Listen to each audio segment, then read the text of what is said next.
How can we make the world better? By making ourselves better. The Dr. Joe Show explores how you can make positive personal change by using his groundbreaking and highly effective I Am approach to understand who we are and why we do what we do. Your small changes can have big effects. Join us now for the Dr. Joe Show with Mark Stiles of Stiles Law, Thomas McCoy, and your host, Dr. Joe Schrand. Ladies and gentlemen, welcome to the Dr. Joe Show.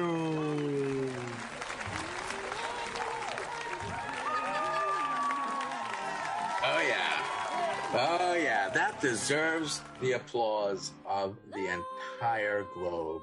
Nicely done, Mark. Welcome Really back, good. Dr. Joe. Welcome back for another beautiful week. How are you?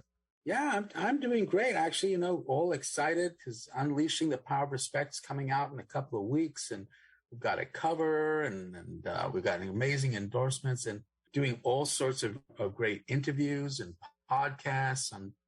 I am really excited. It's going to be great. It's going to be great.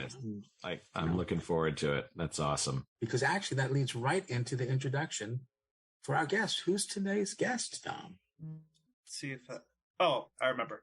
He majored in chemistry and philosophy at Haverford College before receiving his medical degree from Harvard Medical School. He is professor of neurology at Boston University, lecturer in neurology at Harvard Medical School, and chief of cognitive and behavioral neurology at the Veterans Affairs Boston Healthcare System. His career combines education, research, and clinical care to help those with memory disorders. Wait a minute. This is familiar. I remember this guy. Yeah. It's Dr. Andrew Budson. Yeah. Hello, Dr. Budson. Welcome Hi. back. Yeah, thanks so much for having me back. Oh, we are so delighted. People remember Dr. Budson had written a incredible book called 6 Steps to Managing Alzheimer's Disease and Dementia. We were honored to have him as a guest then. It was several months ago, right? It was relatively recent. And as we were talking, he reminded me of was it your first book? First book for the public, correct? First book for the public, 7 Steps to Managing Your Memory. What's normal, what's not, and what to do about it. And I really was hoping that you would come back and talk about that because it's so important. So thank you for coming back. Yeah, no, it's a pleasure to be back. It is wonderful. So where do we start? How did you get the inspiration to write 7 Steps to Managing Your Memory? Yeah, it's really because so many people would come to my office to see me for memory problems, or their family would bring in their loved one for memory problems. And they knew that they were losing their memory or that their parents were losing their memory for years. But they thought, oh, well, isn't it just normal to lose your memory? And I realized that I needed to get the information out to the public about, what is normal memory loss that we expect to see with just normal aging, and how is that different from the memory loss that one experiences with Alzheimer's disease. And I thought this is the way to do it, is to sort of write a very practical, simple, straightforward book that explains these differences so that people don't have to be worried that they're losing their memory and not know if it's normal or not, or worried about their parents. I wanted to sort of give people the tool that can empower them to sort it out themselves. And it is such a timely and topical book because so many people are worrying about it. I just want to read a couple of things just from the preface. You walk into a room to get something and forget why. You spend too much time looking for your keys, glasses, wallet, or purse. Have you ever wondered or worried whether a slip of memory could indicate the start of Alzheimer's disease? Would you like to know whether doing crossword puzzles or playing computer games can improve your memory and stay off Alzheimer's? I mean, these are questions that people ask, and it's wonderful to know that there's a resource where they're answered.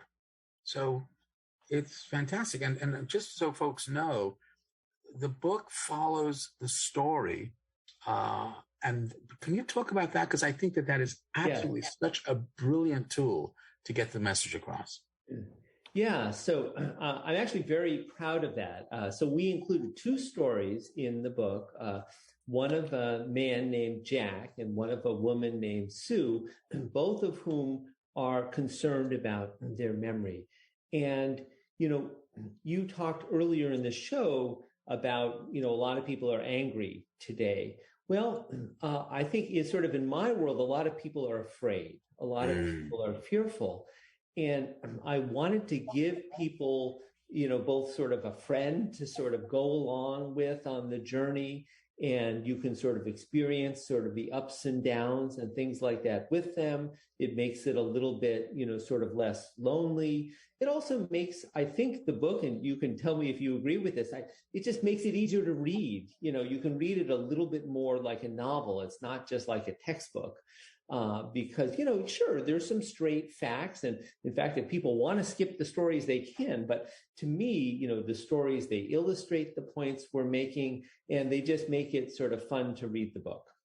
I absolutely agree. There is something about the narrative. I mean, we are human beings that have been telling stories around fires and places for millennia. Okay, so let's dive right in. The first step, remember, this is 7 steps to managing your memory. First step, learn what is normal memory. Let's go. And so in this step, we talk about, what are the changes that can occur just in normal aging. And I just briefly, we talk about 3 things. So we use I like to use a filing system analogy when I explain it.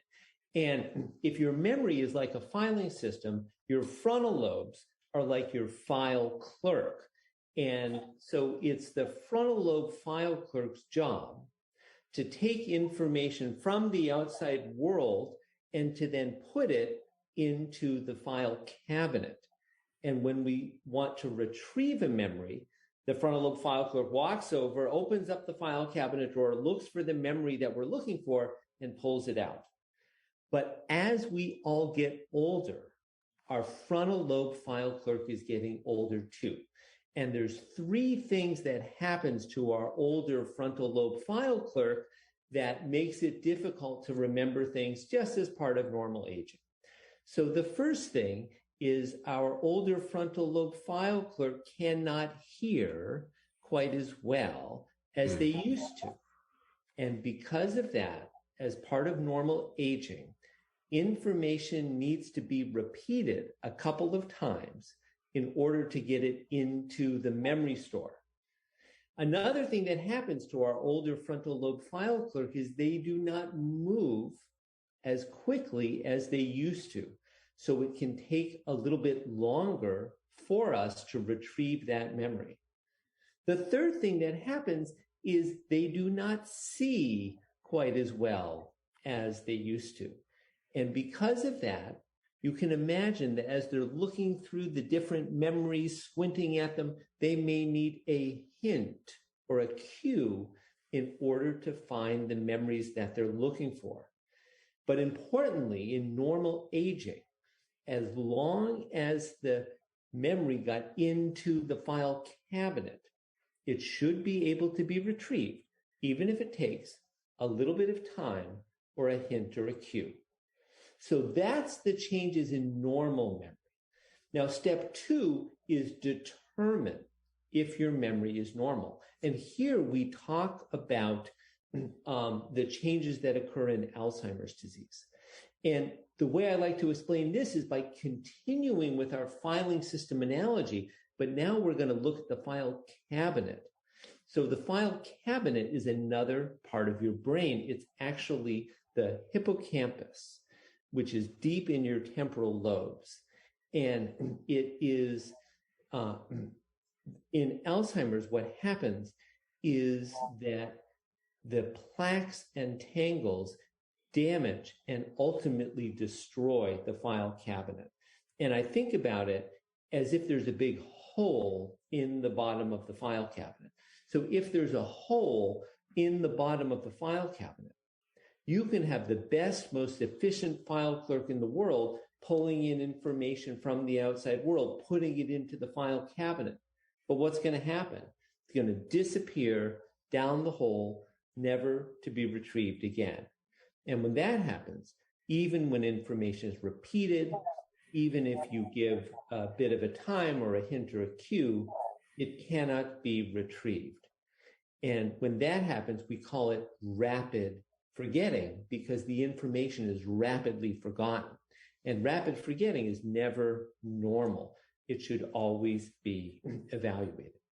And these types of problems lead to patients with Alzheimer's getting lost, even on familiar routes. It can lead to them losing things, misplacing things very frequently. People have to buy a new cell phone because they left it somewhere. They have to cancel the credit cards because they've lost that wallet. And it also leads to repeating questions and stories. I mean, anybody can be halfway through telling a story to a close friend and you say, oh my God, I told you this already, didn't I? And anybody can forget the answer to a question and ask it again. But when there is a pattern of repeatedly asking the same question to the same person again and again and again, or telling the same story over and over and over again, that is not normal. And that's usually due to that rapid forgetting that we were talking about. Now, step 3 is understand your memory loss. And here we sort of demystify all these terms that are always thrown around, both by doctors, but also like people in the media. Like we talk about what's Alzheimer's, what's dementia, what's mild cognitive impairment, what's vascular dementia, what's senility, what's hardening of the arteries, like what do all these different terms mean? And let me just take a minute to explain the most common question I get asked, which is, what's the difference between dementia and Alzheimer's? And so dementia, right, is a general category. So anything that causes a deterioration of thinking and memory to the point that it interferes with day-to-day function, we call that dementia. And Alzheimer's is one type, or if you like, one kind or one cause of dementia. And I'll just mention this one other term, mild cognitive impairment. I think that term is out there in the media too, and people are not exactly sure what it means. So if someone has mild cognitive impairment, it means, number one, that someone's concerned about the memory. It can be the individual themselves, it can be their family, or it can be the doctor. The second thing is that when the individual undergoes pencil and paper testing of their thinking and memory, yes, indeed, a problem is found. So the concern is actually confirmed by the pencil and paper testing. But the third thing is that the individual's day-to-day function is normal. And if their day-to-day function is normal, then by definition, they do not have dementia. Now, if you follow people with this mild cognitive impairment over time, what you find that about half of them do end up declining and developing either Alzheimer's disease or a similar type of dementia. But that also means the other half don't. The other half either stay stable or their memories actually improve over time. You might say, how does anybody's memory improve over time? Well, if their memory loss was due to depression, something that I know you understand very well, if their mood lifts, their memory can get better. Another very common cause of memory problems are medication side effects.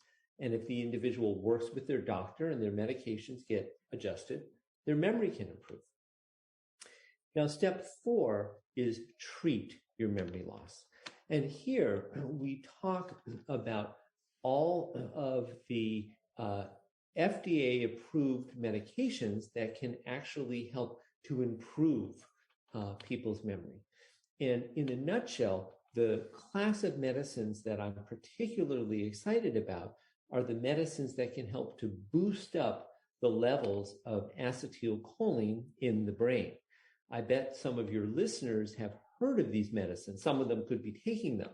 These are medications like donepezil, whose brand name is Aricept, rivastigmine, whose brand name is Exelon, and galantamine. So all of these medications help to boost up thinking and memory. Now, from the perspective of the individual and their family, what these medications can do is they can turn the clock back on memory loss by 6 to 12 months. So I can actually make somebody's memory like it was 6 months ago, or maybe even a full year ago. And the sooner that they come in to see me, the more likely it is that I'm going to be able to turn the clock back on their memory loss by a full 12 months. And the simple reason why is there's more brain cells that are still living that the medication can work on. And this is one of the important reasons that we wrote the book. Because again, I don't want people to sit at home and worry about their memory and watch it get worse when I can give them a medicine and make their memory better. And like I said, the medications work better the earlier they come. Now, step 5 is the one that people are usually most excited about. This is modify your lifestyle. And here we talk about diet and exercise. And the diet that has been shown in over 7,500 studies to improve not only your brain health and your memory and reduce your risk of Alzheimer's, but also help with diabetes and with cancer and like almost every type of disease, is the Mediterranean menu of foods. So we're talking about fish, olive oil, avocados, fruits and vegetables, nuts and beans, and whole grains. And from sort of a sister diet called the Mind diet, we can pull in poultry. So we can add chicken and turkey to that list as well. So those are the things that are good to eat. Now, of course, everybody says, okay, well, what are the things that are not good to eat? And then I have to pause and say, well, I hate to tell you, it's almost everything else, right? So red meats, fried foods, fatty foods, most pastries and sweets, white bread, white rice, white flours, sugar sodas and sugar juices, and diet sodas and diet juices. All of those things I put in the category of once in a while foods, not every single day foods. But before everybody gets really depressed and thinks, oh my God, I can never have dessert again, I did want to remind your listeners that chocolate in small amounts has been shown to benefit thinking and memory and mood. But of course, what type of chocolate is this, gentlemen? What is it? Is Dark it chocolate. Dark chocolate. That's right. The darker, the better, right? Because it's the cocoa that's actually good for you, not so much the sugar and the butter and the milk that they put in it to make it sweet and creamy. Thank you for that, Dr. Budson. I think many people are very grateful. Keep going. Exactly.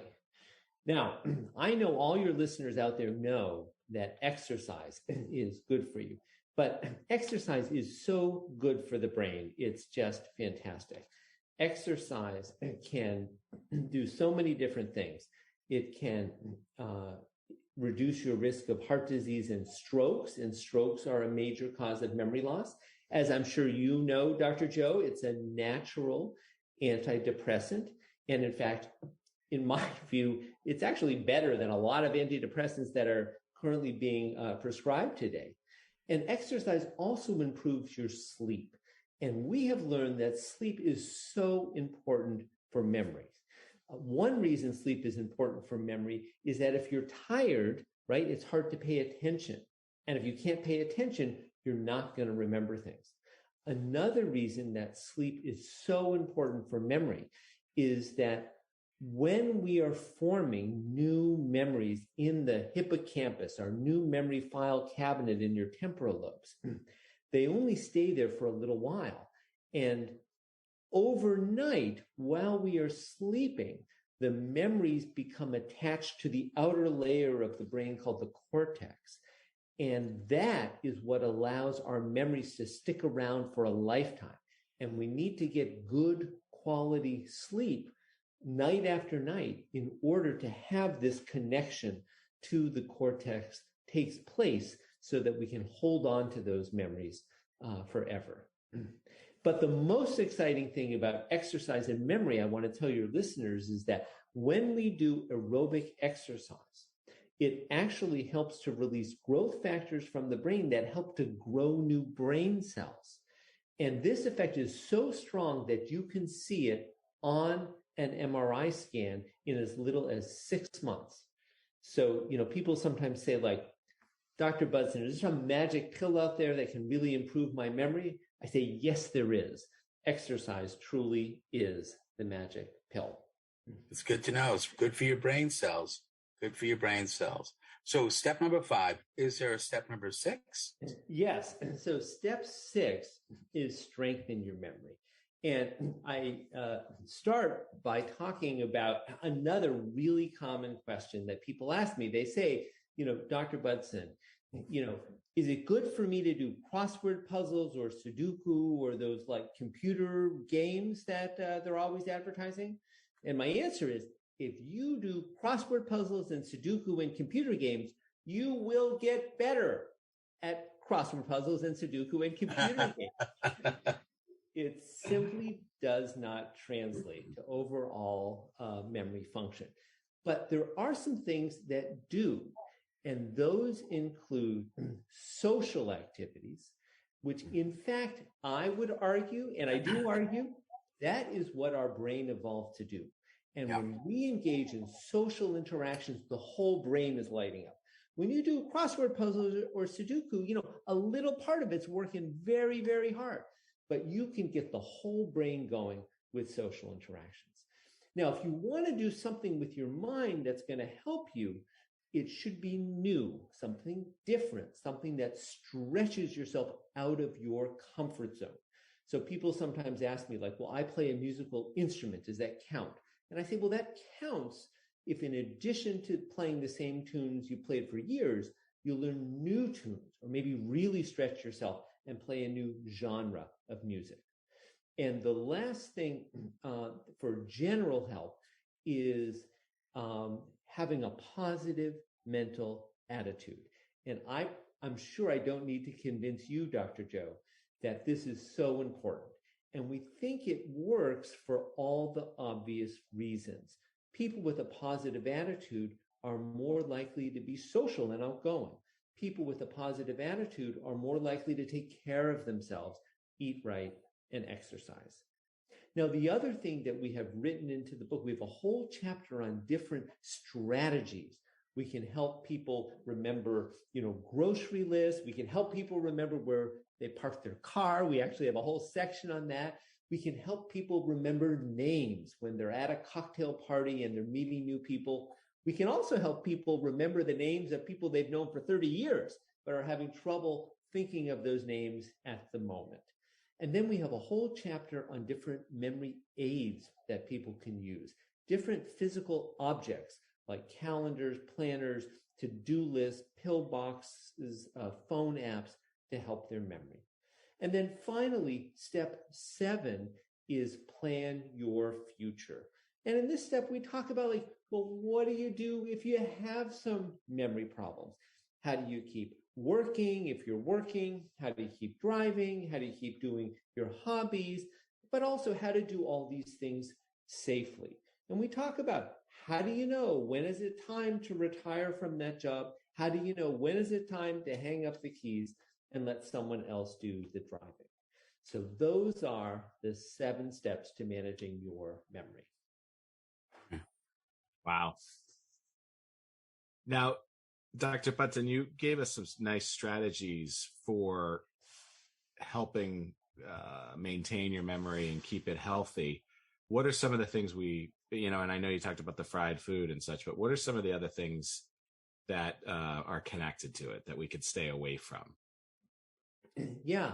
So, I think the things you want to sort of think about in general is, to try and see if you can sort of live the way people might have lived, say, 100, 200 years ago, right? Where you had to walk places commonly, like jogging is good or running is good. I like to run, and bike and do different things, but you don't have to be crazy about exercise. Just make it part of your daily routines. If you look at some of those quote unquote blue zones, these are places in the world where people actually live a long time, routinely live into 100 years of age. These are people who are, walking every day to get their groceries from the market. They don't use a grocery delivery service or things like that. And, they, eat, healthy sort of fruits and vegetables. And sure, they might have meat, but it's more of sort of a flavoring, or it's a little bit of meat. It's not like the portions that, in my opinion, too many Americans, just have giant portions of steak. It's like, you want to have a steak? Fine. Have a small amount. Just don't have a massive amount of these types of foods. And, we all can do it. We can do it even in 2022. We can incorporate a little bit of exercise into our day, one way or another. Park your car a little bit further away from the office so you have a built-in, maybe 10-minute walk, back and forth. Don't try and get the space next to, where you're trying to go. If you have a few minutes, park your car away. Do little things. Take the stairs rather than use the elevator. Take the time to go shopping, buy some fresh fruits and vegetables, things like that. But what is that? What is the science behind that? Is it because your veins and your blood flows more fluidly if you're exercising? What is it that makes exercise good for your memory? Yeah, that is still being worked out, and there's a lot of good research that is trying to sort this out.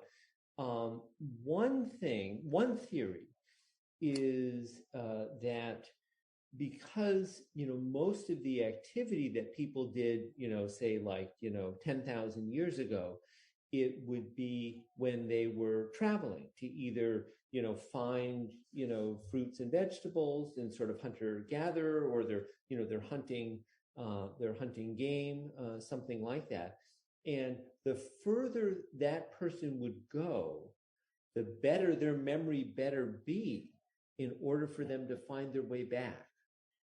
So, this is the hypothesis that's not easily proven, but there has been a study that you may have heard of that they actually looked at London cab drivers. And people would argue the city of London is the most complex, street system in the world. And the cab drivers who have mastered what they call the knowledge and get their cab licenses, they actually had larger hippocampi. So their hippocampus on both sides was larger when they had this knowledge. So we do think that it may be related to how important it was to get around. And when we moved, it was mainly moving from place to place, and we needed to remember. Interesting. And from an IM point of view, we're talking a lot about the biological domain here and how we can make these small changes to basically improve and help us not go down a certain pathway. But I'm curious, why is there so much more Alzheimer's and dementia? Is there more, or are we just recognizing it more? Yeah, so for sure, we definitely are recognizing it more.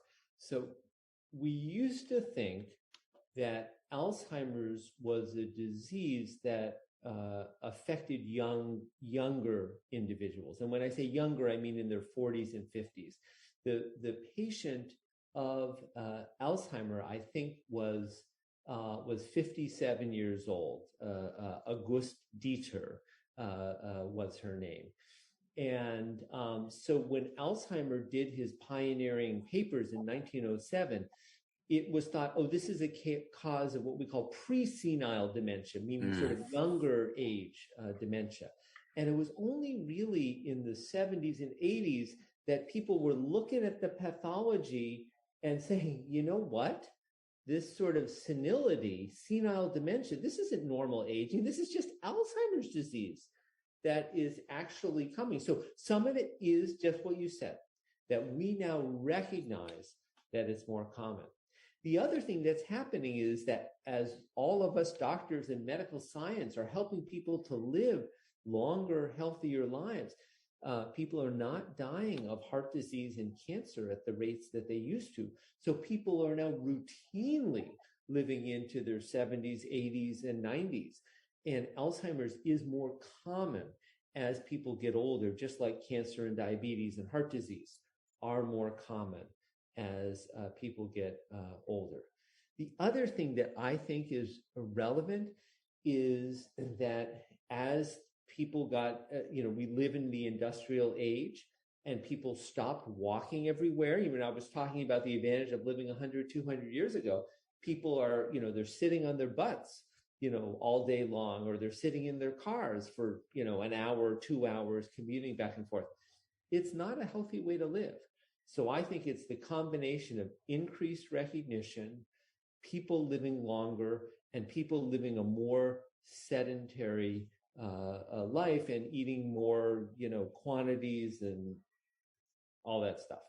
So with that hypothesis, do you think that we may see an increase in Alzheimer's-like dementia now that we have basically remote work, that you don't even need to go to find a parking place anymore?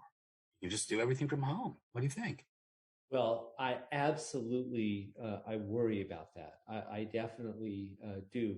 I'm hoping again that, whether it's from my book or other sources like your great show, that people can get the message that, even in a pandemic, even if you're working from home, you have to take time out of your day to be able to get it and do things, or people can have this problem.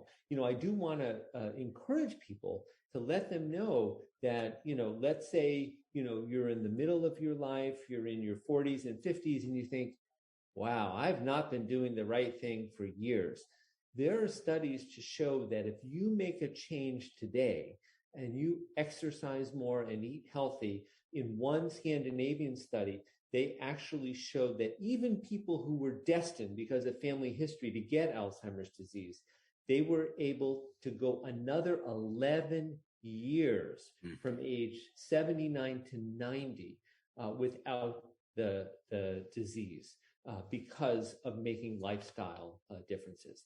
So the people can take charge of their lives and reduce their risk of Alzheimer's. So it's incredible discussion, and folks, I really hope you do get the book, especially if you're worried or you're worried about somebody else. But this does lead to the sort of that IC domain question, I suppose. Why do people worry about this so much? What do you think, Dr. Budson? Yeah, I think it's in part that as we've done a good job with heart disease and cancer, if people get these problems, you think, well, I don't want to have them, but I'm feeling good that my doctor is going to be able to treat it and take care of it. But with Alzheimer's, I do think people know there's no cure, right? It's an incurable disease. So that's part of it. And then the other part of it is, let's face it, we have a disease that actually robs people of their memories.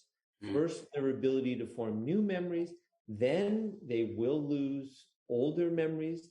Finally, they lose their own sense of identity. It's a scary thing. It sort of robs people of their personhood to some extent. And that's why, I want you to all join me, do good brain health, try and reduce your risk factors. And, if you're interested, participate in research. There's all sorts of Alzheimer's research going on. There's clinical trials of new medicines in my laboratory, we work on developing new diagnostic techniques to diagnose the illness earlier and easier, to make it easier for primary care doctors to do that. And in my lab, we're also looking at new strategies that can help people with memory problems to still live independently, in full and rich, fulfilling lives, even along with their memory problems. I wonder if you could share some of those. What are you working on?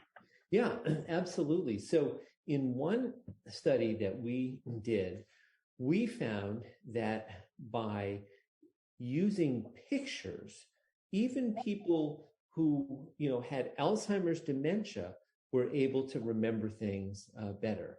Now, it turns out, that whole picture is worth 1,000 words thing, it really is true when it comes to memory. And everyone remembers pictures better. But for patients with Alzheimer's, presumably because they're both having trouble with their memory and language can deteriorate in Alzheimer's, the pictures made an even larger difference.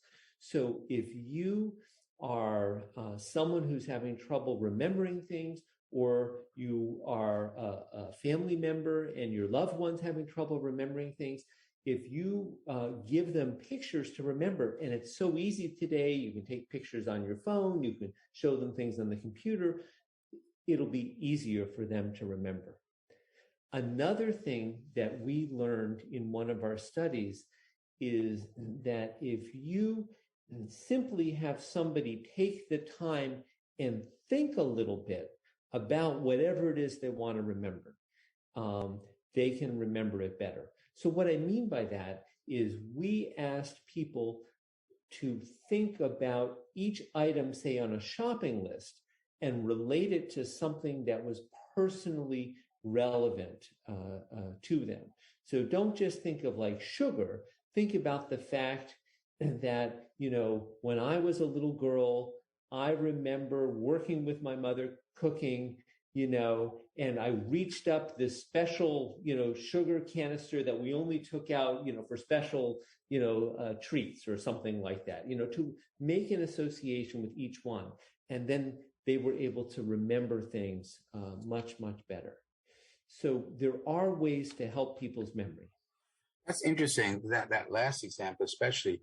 So is there a correlation between the longevity of the memory? I mean, the example you give is something that I remember as a child, as opposed to remembering to get the sugar from, Starbucks.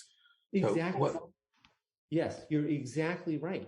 And because those longer memories, particularly for people with memory problems, those longer memories are more hardwired and are in there more strongly. If you link something you need to remember today to one of those older memories, that's how you're really going to hold on to it tightly. Exactly. Really interesting. Such an interesting concept. And off air, we were talking a little bit about the difference between memory loss and distraction. That, sometimes we just forget where we put something. Some people would get worried. Does that mean I have the beginning of a process? So can you talk a little bit about that? Absolutely. So in order for us to remember things, we have to pay attention to them. So if you are parking your car and you are talking to your friend, let's say on your cell phone, and, like a good friend, you're really engrossed in that conversation. That's where all your attention is. And you're not paying attention to where you parked your car at all. When you come out of that store and you go back to find your car, you're going to have no idea where that is. And that is totally normal and not something to be concerned about. And that's why the cure for finding your car in a parking lot is to take a minute, even if you're on the phone, say, oh, hold on 2 seconds. Let me just pay attention to where I parked my car, to really look where it is. if you like, what I like to do is to use a little mnemonic, a little memory trick to help me remember. So if I'm parking my car in a garage, and let's say it's on the 3rd floor, and it's like in the C row or the C section, something like that, I would picture 3 cats sitting on top of my car, right? Interesting. In the E section, I'm going to think of 3 elephants sitting on top of my car, perhaps squishing the hood or something like that. The more visual you can make it, the sillier you can make it, the more outrageous you can make it, the more you will remember it. So being absent-minded, like an absent-minded professor, you're not paying attention, that's okay. The problem is when you do stop and pay attention and then you still can't remember it, even with a hint or a cue, that could be a little bit worrisome. But if you're not paying attention, that's okay, and you forget it. So typically in this scenario, you make that mistake once and you try to find a solution around it. Hotel room, same thing. What I tend to do is take a picture of it, right? But my question revolves around the phone. Is there any studies showing that people, by using their phone, looking at their phone, are actually deteriorating their cognitive abilities? Because they're taking a shortcut? The shortcut, or simply the way it's treating your mind. Yeah. So I don't know of a study, and I've thought about it. I think it would be hard to do a study. Yeah. But there's no doubt that we have dramatically changed our use of our memories because of our smartphones. I mean, like when I grew up, I could remember the phone numbers of my, 8 closest friends like that. You asked me their phone numbers, bam, I could give them to you. Yeah. I got no idea. I could barely remember my own phone number, right? It's like, who needs to remember phone numbers? Right. So we change what we remember. But what do we need to remember today? 15,000 usernames and passwords, right? Right. That's what we need to remember today. And so I actually think we're working just as hard to use our memory today as we did before. We also need to remember how to use 15,000 apps and 15,000 websites and all sorts of other things. We just maybe the opposite. So, we're coming towards the end of the show, and we ask our guests this. The I am, remember, the 4 domains interconnect your home, social, the biological, and the IC. We've been talking a lot really about all 4. But because the domains interconnect, a small change can have a big effect. Dr. Budson, what small change can you recommend to our audience so they can help themselves with their memories? So I thought about this, and what I recommend is if you make a decision to improve your health, improve your memory, I want you to commit to it. I don't want to hear any of this, well, I'm going to try to exercise more, or I'll do my best to, eat healthier. It's like none of this try stuff. All you need to do to make a difference in your life is to say, I'm going to do it, right? It's up to you. I'm going to do it. That's all you need to say. So it's not if, it's when. Exactly. When you make the decision, not if you make the decision, when. Yeah. And figure it out. Yeah. And the second truth of the I am, you control no one, you influence everyone. You get to choose the kind of influence you want to be. Dr. Andrew Budson, what kind of influence do you want to be? 20 seconds or less. I try to be a good coach, sort of part mentor, part guide, part cheerleader. That's what I'd like to be. A good coach, help people along, show them the right way, and let them know if they're heading off in the wrong direction. Fantastic. Thank you so much, folks. We'll be back with the Dr. Joe Show. Don't forget, we'll see you here next week. Thanks, Dr. Budson. Thanks, Larry. Thank you for having me.